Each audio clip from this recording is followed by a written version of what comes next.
কত বছর হইলো মায়ের হাতে রান্না খাই না। মায়ে সকালবেলা খুইদের ভাত আর ভর্তা বিরান করে দিত, সেই রকম মজা লাগতো।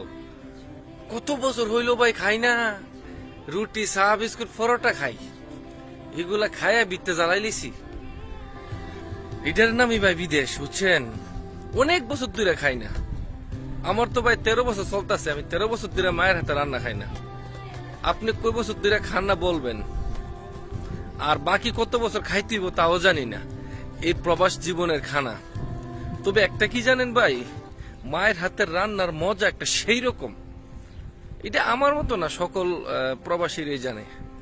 যাই হোক, আমরা প্রবাস জীবনে আসি, আমাদের নসিবে হয়তো মায়ের হাতের রান্না নাই, তবে আপনাদের নসিবে আছে, মায়ের হাতের রান্না আপনারা খাইতে পারেন, খান।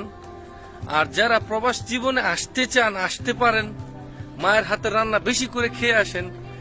প্রবাস জীবনে একবার আসলে ভাই আর সহজে ভাই দেশের কথা, মানে দেশে আর যাও না, আর যাইলেও বেশি দিন আর মানে মানুষ বাঁচে না।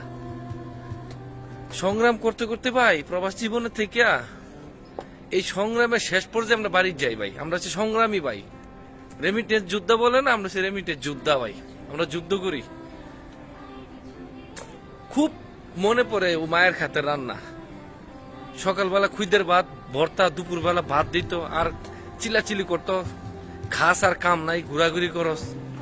কারণ বিদেশে তো ভাই বেশিরভাগ বাদাইমা টাইপের মানুষ আছে, আমার মতন বাদাইমা টাইপের মানুষ।